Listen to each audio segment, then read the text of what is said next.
Sempena harga emas yang melambung, ramai mula termenung panjang, berkira-kira dan berfikir 2-3 kali sebelum nak membuat keputusan untuk beli emas.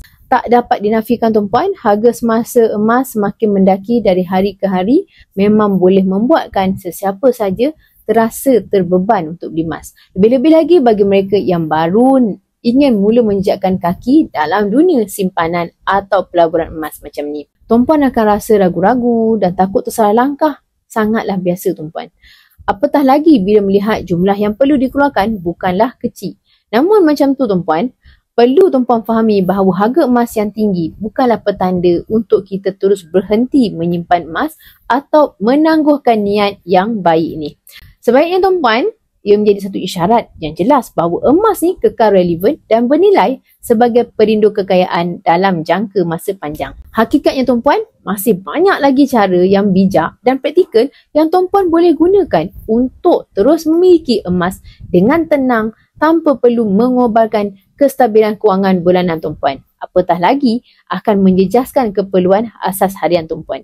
Yang penting tuan-puan adalah strategi, kesedaran dan kesanggupan untuk tuan-puan menyesuaikan diri dengan keadaan pasaran. Dengan pendekatan yang betul, tuan-puan masih lagi mampu menjadi pemilik emas yang konsisten dan bijak walaupun ketika harga sedang berada di puncak. Ramai yang beranggapan bahawa menyimpan emas memerlukan modal yang besar. Hakikatnya tuan-puan, tuan-puan boleh saja memulakan simpanan emas ni dengan menabung 1 gram atau RM100 saja melalui akaun simpanan emas Public Gold. Ianya merupakan satu kaedah mengumpul emas dalam akaun dan tuan-puan boleh keluarkan emas fizikal seminimum 1 gram tanpa tinggalkan baki dalam akaun. Gold bar bersaiz kecil 1 gram macam ni tuan-puan semakin popular kerana harganya yang lebih mampu milik dan mudah diakses oleh semua lapisan masyarakat. Walaupun kos per gramnya mungkin sedikit lebih tinggi berbanding gold bar bersaiz besar kerana faktor-faktor spread atau sud nilai, tetapi ianya adalah cara yang terbaik untuk tuan-puan mula menyimpan secara konsisten.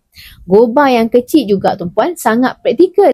Ia mudah dijual semula, mudah disimpan dan boleh dikumpul mengikut bajet tuan-puan setiap bulan. Dalam masa beberapa bulan, jika tuan-puan konsisten menabung di akaun emas Public Gold, tuan-puan pastinya akan berjaya mengumpul 5 gram emas tanpa tuan-puan terasa beban besar seperti di awalnya. Kuncinya tuan-puan adalah sabar dan konsisten. Dua sifat ni sangat diperlukan dalam apa juga bentuk pelaburan jangka panjang. Kesimpulannya tuan-puan, simpanlah emas walaupun harga tinggi tapi simpanlah emas dengan ilmu. Kenaikan harga emas bukan isyarat untuk tuan-puan berhenti menyimpan emas. Sebaliknya tuan-puan, ianya adalah tanda bahawa nilai emas sebagai pelindung kekayaan semakin diiktiraf terutamanya ketika ekonomi dunia tak menentu. Jika tuan-puan ada strategi, perancangan dan kesedaran, tuan-puan masih boleh menyimpan emas dengan selesa tanpa rasa tercekik atau menjejaskan kewangan bulanan tuan-puan. Ingat tuan-puan, menyimpan emas bukan tentang berapa banyak tetapi tentang bermula dan berterusan. Sedikit pun tak mengapa asalkan istiqomah. Nak bermula simpan emas, tuan-puan boleh klik link bio saya akan tunjukkan caranya. Emas, pasport kekayaan kita semua.